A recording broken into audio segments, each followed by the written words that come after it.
Okay, so the last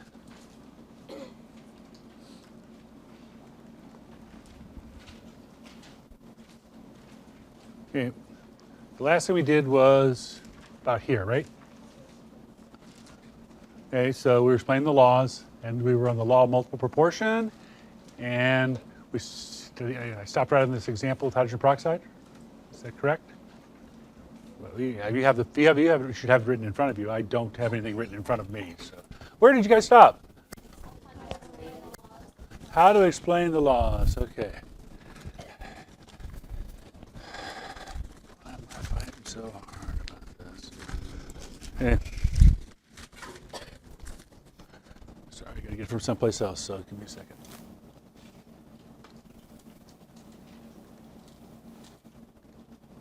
Okay. So, I guess this is where we stop. Did we explain the law of definite proportion? Nope. Okay. Hey, but it's pretty straightforward. Law of definite proportion. Each compound has a specific ratio of elements by mass. Okay. So when Dalton was examining all the data, he saw the data he was examining was people either putting elements together to make a compound, how heavy the elements were, how heavy the compound was, or taking a compound apart and tearing apart into its elements, seeing how heavy the elements were that went into that compound.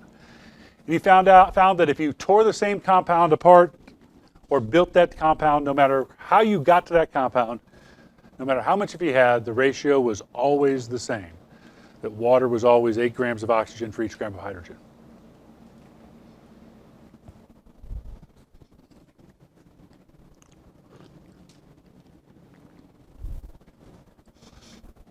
Why?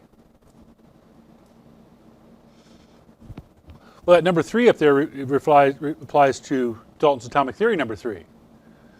Okay, but you always have to put together the same atoms in the same ratio.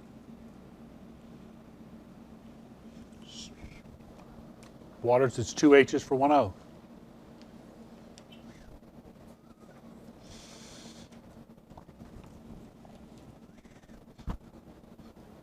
So you always have to put them together in the same ratio, so you're always going to get the same ratio by mass. Since the atoms that you're putting together have a constant weight no matter which kind it is. Okay, the next one takes a long time to write. It seems like but there's no, I've tried to shorten it as much as I can, but there's no complete way to shorten it. So if 2 elements form more than 1 compound, so it starts off with a qualifying statement. We have to have 2 atoms that make more than 1 compound.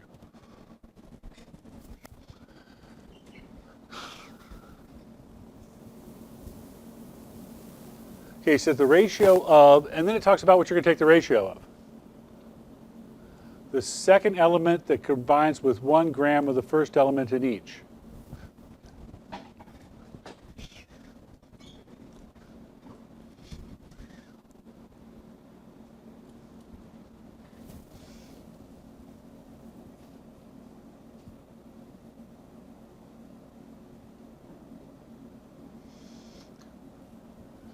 So this whole clause, the second element that combines with 1 gram of the first element in each.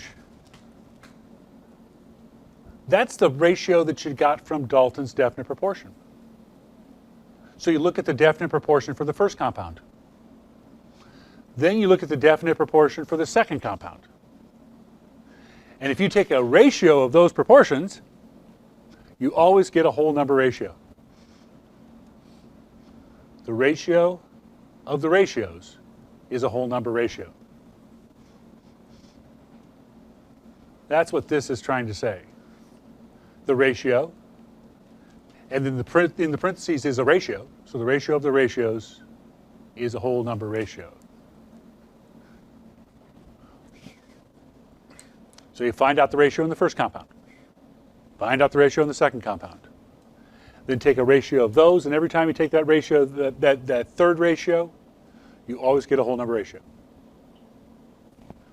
The ratio of the ratios is a whole number ratio.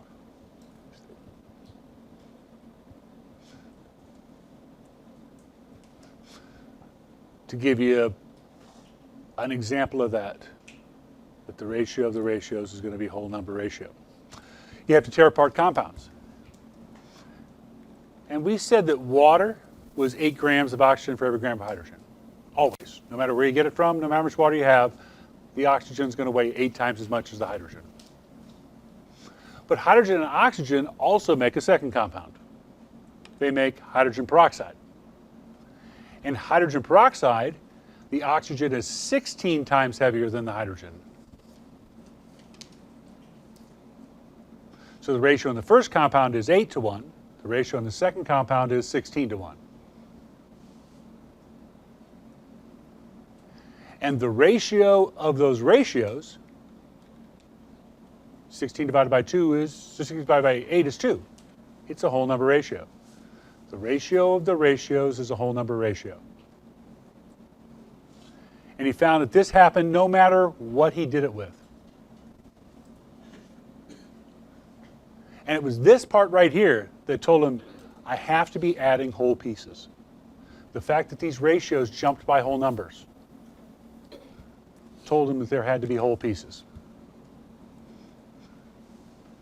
So you can't add a piece of an atom. You got to add the whole thing.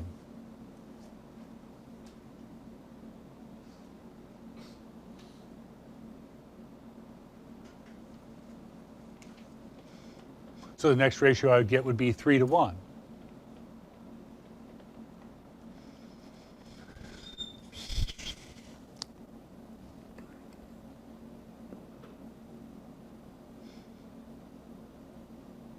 So if you have to add a whole atom, you get whole number jumps.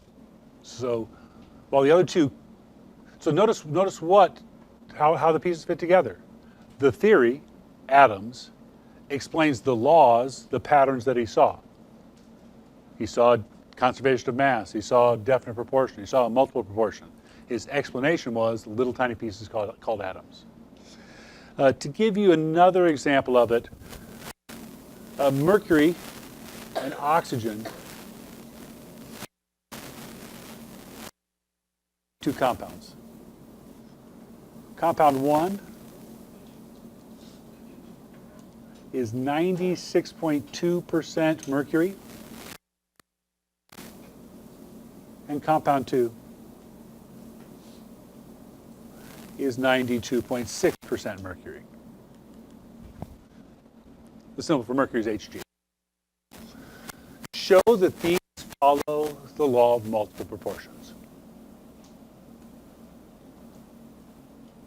To show that they follow the law of multiple proportions, I need to take the ratio of the ratios and get a whole number ratio. So that means I need to find the ratio in each compound. So in the first compound, if I had 100 grams, I have 96.2 grams of mercury. How much oxygen would I have? Because if I had 100 grams, I'd have 3.8 grams of oxygen, right? Because it'd have to add up to 100. And on the other one, it would be 92.6 grams of mercury to 7.4 grams of oxygen. Because it'd have to add up to 100. Right? Everybody okay with where I got the denominators? The thing has to add up to 100. Okay, this top number works out to be 25.3. Okay. And the bottom number works out to be 12.5.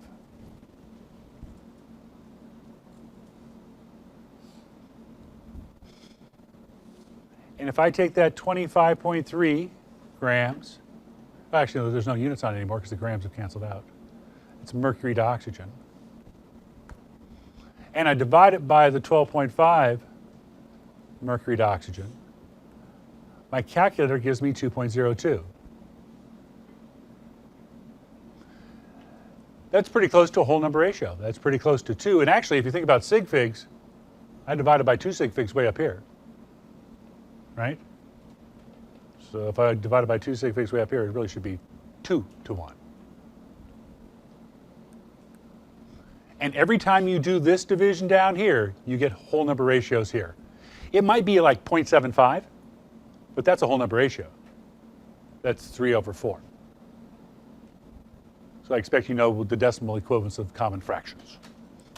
0.75, 0.33, 0.66, 0.5. Does that make sense?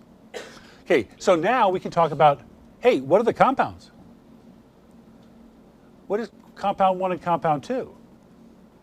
Because I know that compound 1 had twice as much mercury, because the mercury was on top, as compound 2.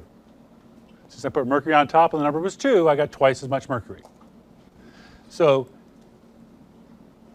what are the compounds? Well, how could compound 1 have twice as much mercury? BHG2O.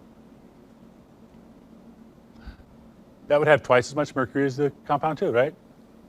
But there's actually another possibility. We can't say for sure which one it is. It could be that compound 2 has twice as much oxygen.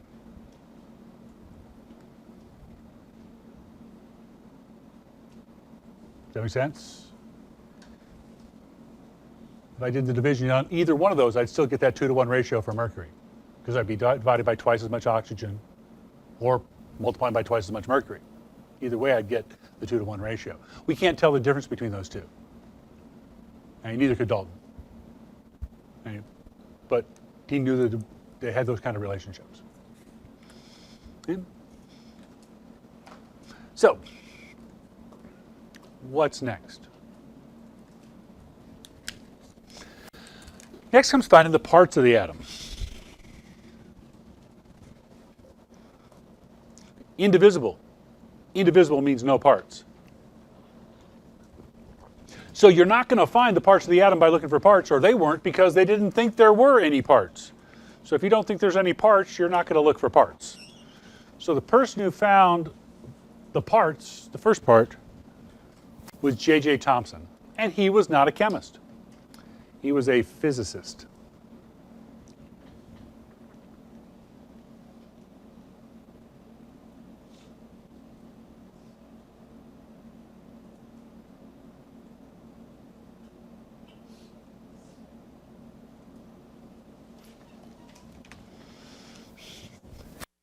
And he made a piece of equipment called a cathode ray tube. And he is not the first person to make this.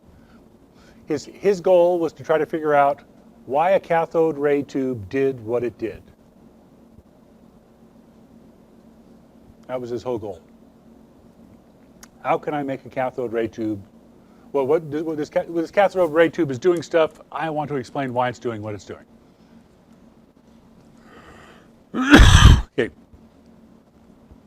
So the first thing you do is you take a glass tube and you vacuum all the air out.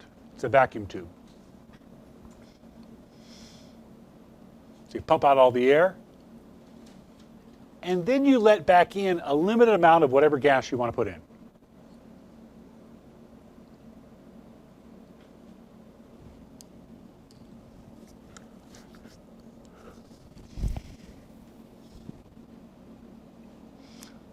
And you tried a bunch of different gases along the way.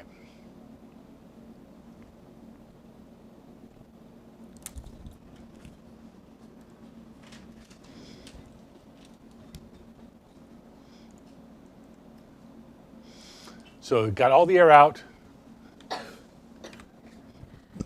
a little bit of gas in, and had some metal discs inside. Now, this is a diagram of what it looked like. Let's see if I can actually show you what the equipment looked like.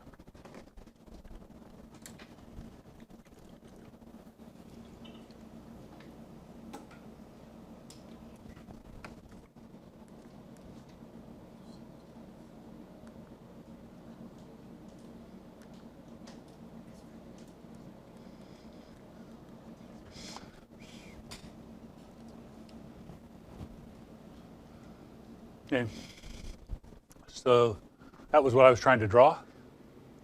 Okay, metal disc at both ends, plugged into a voltage source. Okay. That's a cathode ray tube. There's another one called a Crookes tube.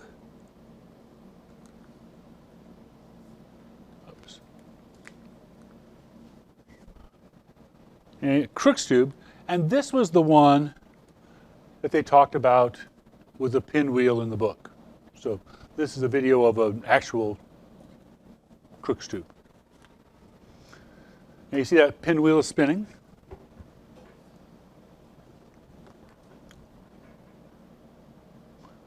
And when they unplug it, it stops. And when they hook it back in, it starts up again. So, what does that tell us? Well, you'll notice where the electrodes are. The electrodes are up top. And this pinwheel is spinning, so the tops are going that way. So it really looks like somebody's blowing across the top of this, right?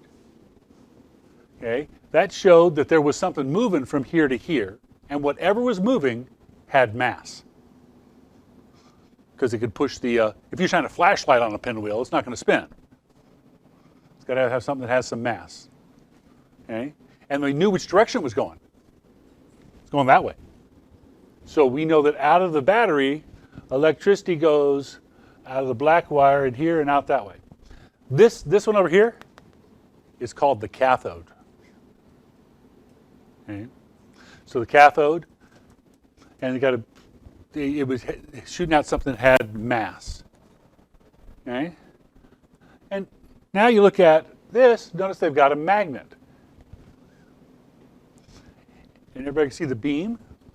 He saw the beam too. And when you turn the magnet around, it bends the other way. So which way it bends depends on which way the magnet is. So when the north is towards us, it goes down. But when the south is towards us, it goes up. We okay with that? Okay. Lots of people had seen this. It was a parlor trick. Everybody could do this. Scientists all over the world were looking at it and trying to figure out what the heck it was doing.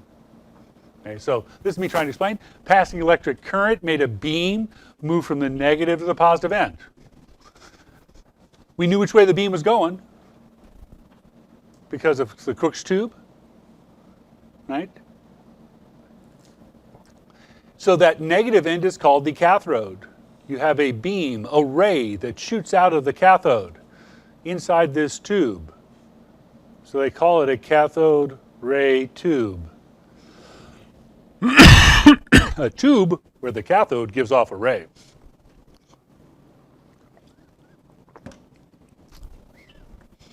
So it goes from the negative to the positive end.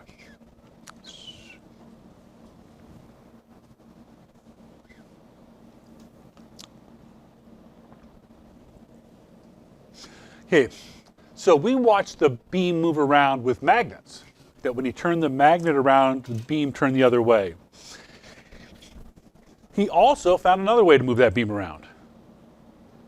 And the other way was to put charges outside of it.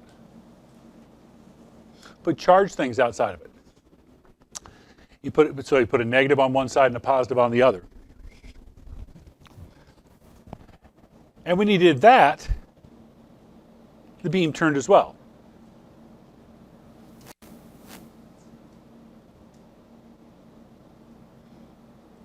So the magnet turned it, and charges turned it.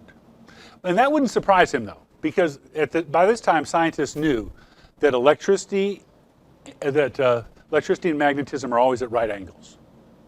If electricity is going this way, magnetism is going that way. And if magnetism is going that way, electricity is going this way. They're always moving at right angles. Which means he has two ways to move the beam. He can move the beam with magnets, or he can move the beam with charges. Okay? But the fact the beam turned this way told him what? Okay, it moved away from the negative and towards the positive. So that told him that the beam had to be negative, because opposites attract, likes repel. So the negative charge pushed it away, the positive charge attracted it.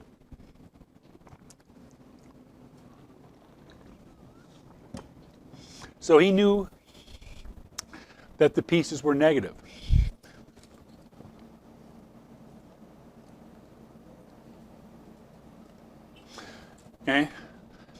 he actually went a step further that your book doesn't talk about, but he actually took and got so he put the electricity so it would bend it up, but used the magnet so it would bend it down, and got them to balance. So saw how the electricity could cancel out the magnetism, how high you had to turn up the electricity to calculate this much magnetism.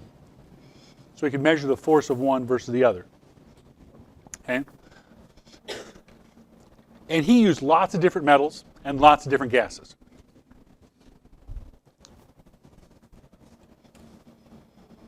He replaced the plates with different metals, he put different gases inside.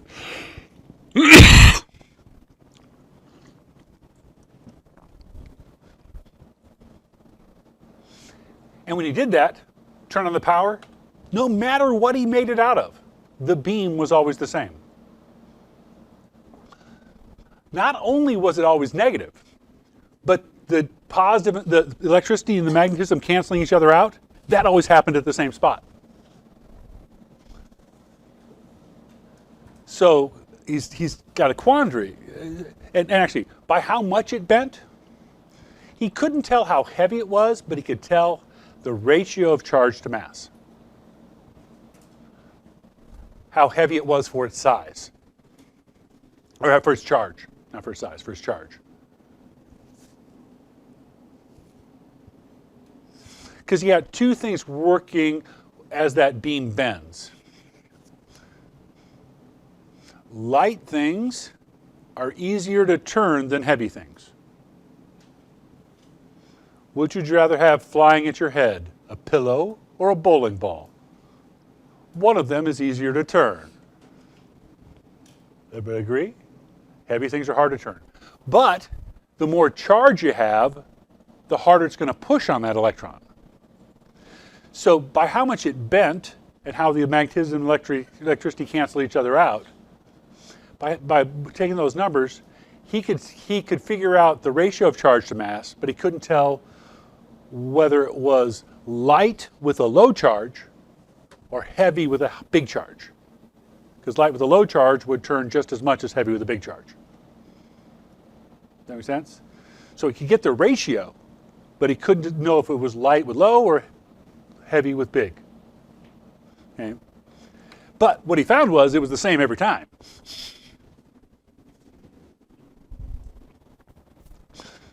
So what he's got was, hey, I'm pretty sure that whatever this piece is, it's in whatever I put in there. Because it's the same every time. I'm pretty convinced. Okay? And since I put in there different kinds of elements, that means I put in different kinds of atoms. I got the same pieces from every kind of atom. Oh, there's a piece to the atom. Now, Thomson's a physicist. He told the chemist, hey, I found a part to the atom. You know what they said? You're wrong. Why is a physicist even looking at this stuff? It's got nothing to do with you. Atoms are chemistry. And he said, but I got this piece out of them all the time. You say they're atoms, and the piece comes out, it's got to be in the atom. Actually, it took years to convince people. Well, not years to convince. It took years to get rid of the old people who believed the old stuff and get the new students who trusted the new evidence. Because if you built your career on atoms being indivisible, you don't want to spend the last 10 years of it making them divisible. Although, I think it'd be more interesting. Okay. So, what did Thomson find? A negative piece that was in every atom. What negative piece is in every atom? The electron.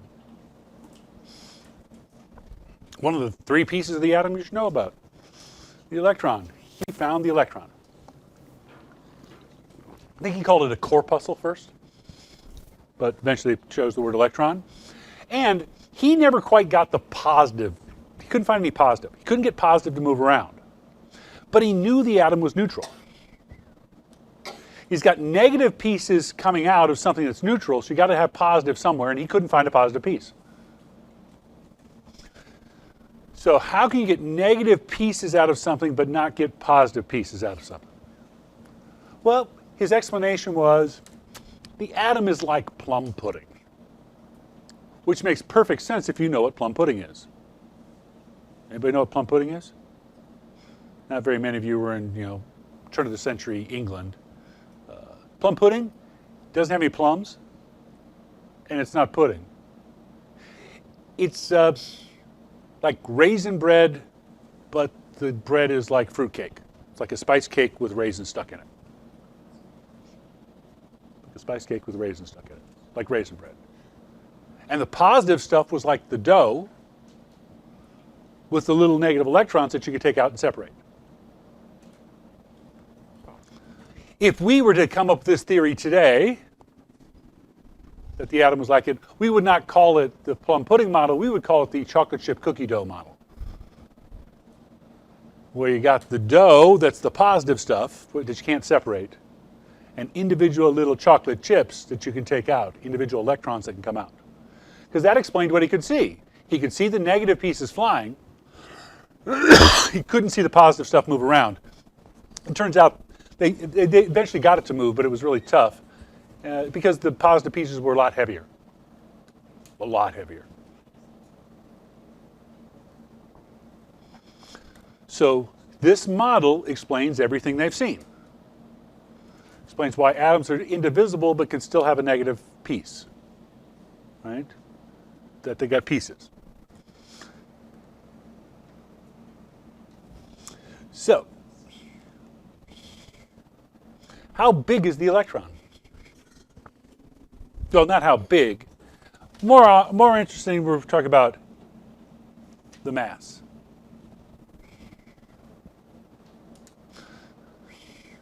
So, we said that Thomson knew the ratio of charge to mass. I got it upside down, but this is just the opposite, mass to charge. So if you took the mass of one electron and divided by the charge on the electron, you would get 5.69 times 10 to the negative 9th grams for every coulomb of charge. C is the unit of charge, coulombs. So if you want to find the mass of the electron, all you got to do is find the charge on the electron. Because if I multiply this by coulombs, the coulombs will cancel out and tell me how many grams. Right? So all you got to do is find the charge on one electron. That means you got to isolate one electron. That's not possible. At least not for them. So in order to find mass, he needed to measure charge. So if he finds the charge on one electron, that'll get him the mass on the electron. So he finds one thing and gets him two.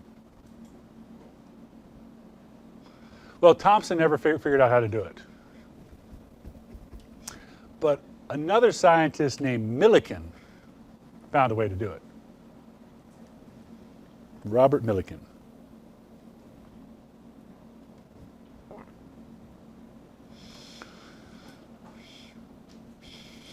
And he was trying to find the charge on the electron. In case you haven't noticed here, the official symbol for electron is E with a negative charge. That's a lot shorter to write than electron.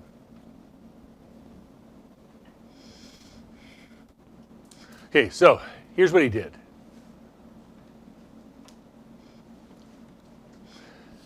Okay, so he took some oil and put it into a perfume bottle. Okay, so he could spray really fine drops of oil inside this box. Inside the box, he's got a microscope so he can see the little drops of oil. And he's got two metal plates. The bottom one is solid, the top one has a hole right in the middle of it. So you can see this is cut in half. There's a hole right down the middle of it. Are we okay with what this drawing is showing? Okay. So when you spray the oil, some of the drops will fall straight down through the hole. You're doing all of that so you can get little tiny drops falling straight down. That is the entire purpose of everything we've seen so far, is you want a way to get little tiny drops falling straight down. Okay? That's why it's all been set up. Okay? Okay. Then Why is it all inside this box? Because they shoot it with X-rays. They shoot the falling drops with X-rays. And the X-rays, we'll learn later, can give the drops a charge by knocking off an electron. We'll talk about how they knock the electron off a little bit later. But they give them a charge. Now, he can't control how many electrons get knocked off. So he can't control how big the charge will be, but he can control that the oil drop will always get a positive charge. Because if you've got equal negatives and positives, and you knock off the negatives, you're left with positive pieces behind. And he can't control how many he can knock off. He may knock off 10, he may knock off 100. He may knock off 3. He has no control over how many knock off. But they're falling straight down, and now they're positive. So now we have little tiny oil drops, positive, falling straight down. Pink.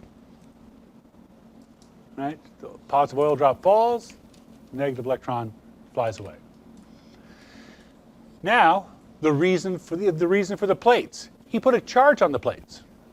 He put a positive on the bottom and a negative on the top. And I've got a positive drop falling. How is that charge going to affect the positive drop that falls? Well, it's the positive falling down, running into a positive, they repel, and being lifted by a negative, he could get the drops to hover. By changing the charge on the plates, he could adjust it so the drops would hover. So he's got a way of catching oil drops with electricity. Just like your pants don't stick to your legs, to get pushed away from your legs when they're static. And, okay, so the force of gravity is being opposed by the force of the charge.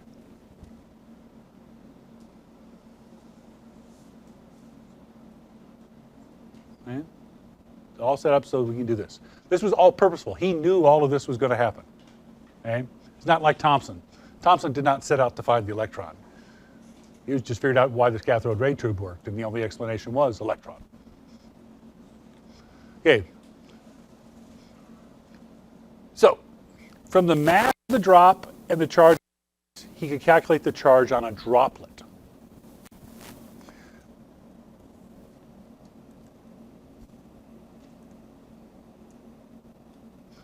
How's he going to know the mass of the drop? Well, you can see it, right? You can see it with the microscope, you can measure it. You measure how far across it is. 4/3 pi r cubed gets you volume. You know the density of oil. Density times volume gets you mass. Those density problems, he did one of those to figure out how heavy the oil drops were every time. Does that make sense? From your 4/3 pi r cubed from the radius, he could figure out the volume. From the volume, he could figure out the mass. So he knew how heavy the drop was. And then he knew that equaled the charge on the plates pushing back, right? So he knew the charge on the plates, which told him the charge on the droplet. And that's the key part. He didn't find the charge on an electron, he found the charge on a droplet. And he found patterns to the numbers.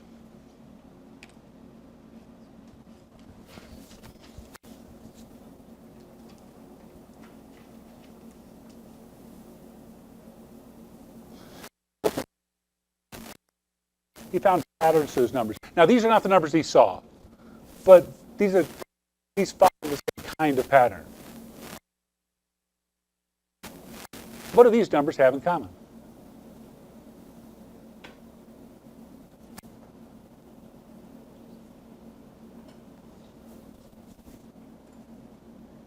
Their greatest common factor is 3. Everybody see it? Okay. So that's what he looked like. That's what he looked for. He looked for the greatest common factor in his charges. Because he knew he knocked off at least one, he may have knocked off 100, but what was the greatest common factor? Well, his greatest common factor was 1.6 times 10 to the negative 19th. A little harder to see than 3. might say it's a little harder to see than 3. So that was his greatest common factor, 1.6 times 10 to the negative 19th. So that's got to be the charge on an electron.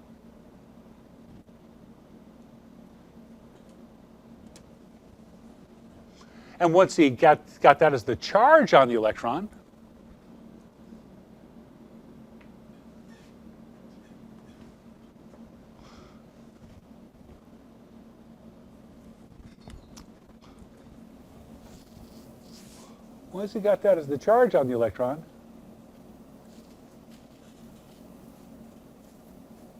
he could use that to calculate the mass of the electron.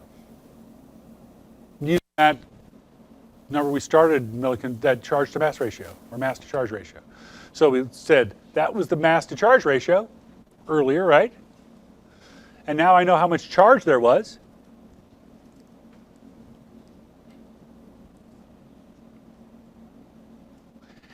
And with that, he found the mass on one electron.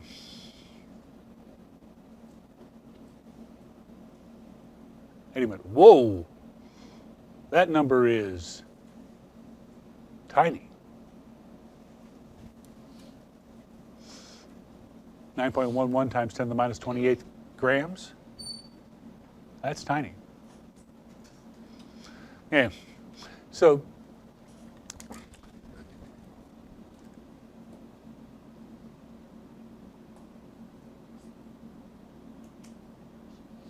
okay, so that is where we're going to stop off for today, because I want you to read about the next one before you deal with it. But how did J.J. Thomson know the particles in the cathode ray tube were negatively charged?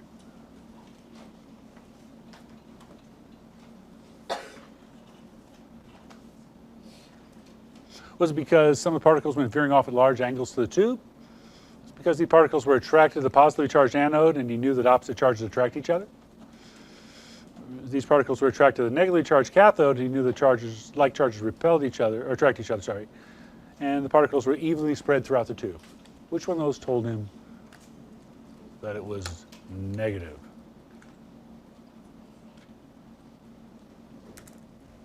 Which one of those would explain a negative charge? Only B. Attracted to positively. That tells you it's negative. Attracted to negatively. That would have been a positive charge.